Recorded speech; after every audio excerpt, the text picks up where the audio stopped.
If you use full color separation, portraiture, skin finer, or whichever scale retouching tool you use, there's a chance that sometimes after doing the skin retouching, we tend to over smooth the skin. The truth is, most of us don't even know we are doing that until we tend to zoom out and look at the image from a bigger perspective, and we notice that the skin is looking plastic. In this video, I'm going to show you the trick I use to enhance the texture of my image and at the same time making the image pop and also adding shine or glow to the image. Let's jump right into it. Inside of Photoshop, after doing the skin retouching and I just want to enhance the texture and make the image pop even more, this is the first thing I'm going to do. I'm going to come to my adjustment layer. If you can't find your adjustment layer right here, you can click on the adjustment layer below right here, or you can come to Windows and click on adjustment right here, and it's going to open your adjustment for you. All right, now select the curves adjustment layer and just take this part up to add brightness to the image like this, and just close it. Now this effect is affecting the whole image, but we want this to affect only the textures of the image, especially the textures on the highlight, and this is what we are going to do. To do that, we are going to introduce the blend if option. Now the way this blend if works is you can apply specific effects to the highlight part of the image, to the metals part of the image, or to the shadow part of the image, depending on what you want to do. And for this, we want to apply this shine to only the textures on the highlight part of the image. Let me show you how to do that. Now, you can either double click on this empty space right here to open this blending option under the layer style, or you can just right click on blending option right here to open it. Now, don't double click. This is very important. Do not double click on the layer mask. If you double click on the layer mask, this is what you are going to get. It's not the blend if option. So double click on this empty part right here, or better still, right click on the layer, click on blending option. I just want you to know that it's very important. Now, once this blending option open, just come to the underline layer right here. Under the underline layer, we want to take this effect from the layer below, which is the underline layer. Just come to this icon right here and just move it from the shadow part like this, because obviously this part that is black is shadow, this part that is white is highlight. So we want to move it from the shadow part to the highlight part like so. All right, now like this works, but if you look at the image, you can see the transition is looking rough. Now to make the transition look smooth, just hold option if you're using a Mac and hold alternate if you are using a Windows. Just click and it's going to separate these dots right here. So just move this part you separated towards the highlight part for that smooth transition. So move it until you feel the shine is okay and the texture you are seeing on your image works. So that this works for me, and I'm going to click on okay. Now obviously this is affecting the whole image. Take a look at the dress. See the before and the after, the before and the after. But I don't want this to affect the dress. What I want is just to affect only the textures on the face. See the before and the after. I like the textures, but I don't like it on the dress. So what I'm going to do, very simple. We are going to be hiding that effect from where we don't want it to affect and applying that effect to where we want to affect using masking. So I'm going to come to my layer mask, not the curves. Make sure your layer mask is selected, and I'm just going to press Command I to invert that layer mask to black, or Control I to invert. Once I invert it to black, it means I've hide that effect, and I want to apply that effect to only where I want it to be. To apply that effect or to reveal that effect on where I want it to be, pay close attention. I'm going to pick my brush tool. Once I pick my brush tool, I want to make sure my foreground color is set to white. If it's on any other color, click on this small black and white right here to change it to default black and white, because black hide and white reveals.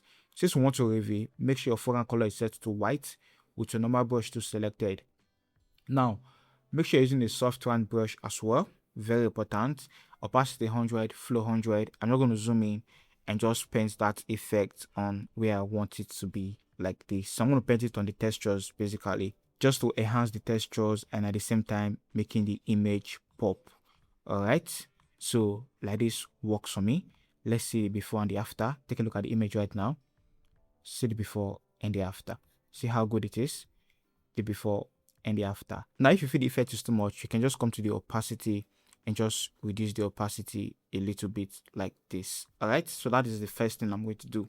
Now there's another problem. If I zoom in like this, I can see the textures, everything works, But immediately I start zooming out, I can see the image looks kind of smooth. So to add more textures, this is what I'm going to do.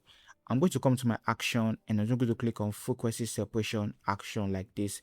And by the way, if you want my action, I'm giving it out for free.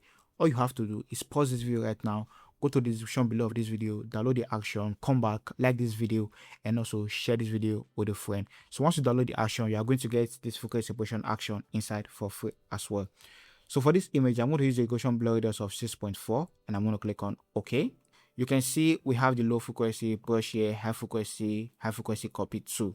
Now, since we want to work on the textures or want to increase the textures, I'm going to come to this high frequency, not the copy, the main high frequency, and just duplicate it by pressing Command J or Ctrl J to duplicate it. Immediately I duplicate it, you can see the texture right now is being duplicated. See, before I duplicated it, after I duplicated it, before and after. We now have textures on the image. Even if I zoom out, the textures are still there. But obviously, this is too much, all right? And I don't want it to affect the black part of the image. I just want it on the highlights and on the midtones, all right? So what I'm going to do, remember, blend if. I'm going to come to my blend if option by double-clicking on this empty part. Come to the underlying layer and just take it out from the shadow part like this. And from here, immediately I start entering the midtones, I'm going to split it and just move this part up a little bit like this. Not all the way. You can move it all the way, but just move it according to your image. Now, like this works for me, I'm going to click on OK. Take a look at this image right now. See the before frequency separation and after frequency separation.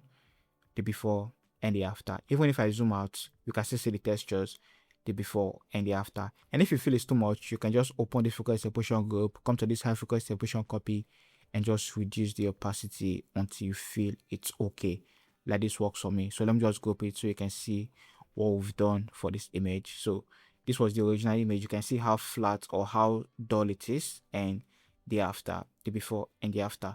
Now I know the question you have right now is, does this only work for a close-up shot like this? No, you can use this for any type of image, including a full body image if you want to.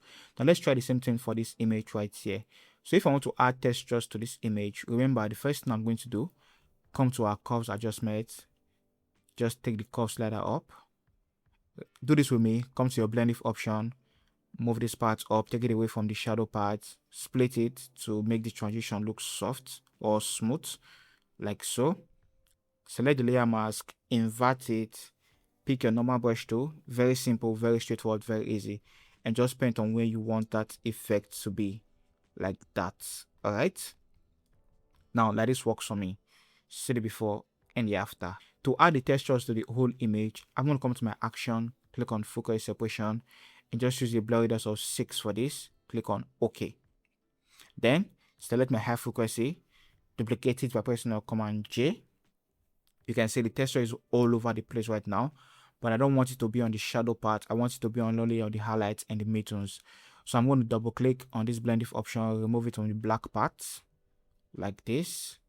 All right, now hold option or alternate, click on this icon to split it. Once you split it, take this part to this side like this until you feel it's okay. Now like this works for me, I'm going to click on OK.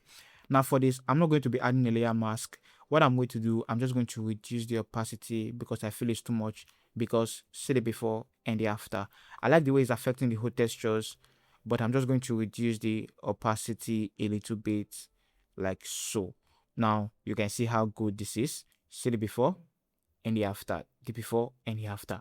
We have the textures, the before and the after, all good. What I'm going to do for this image, I'm not going to add the color grading I did like this. Now let's see the before and after.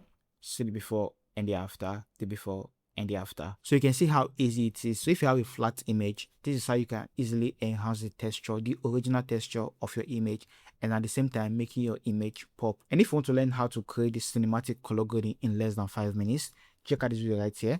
I'll see you guys in my next one. Stay creative.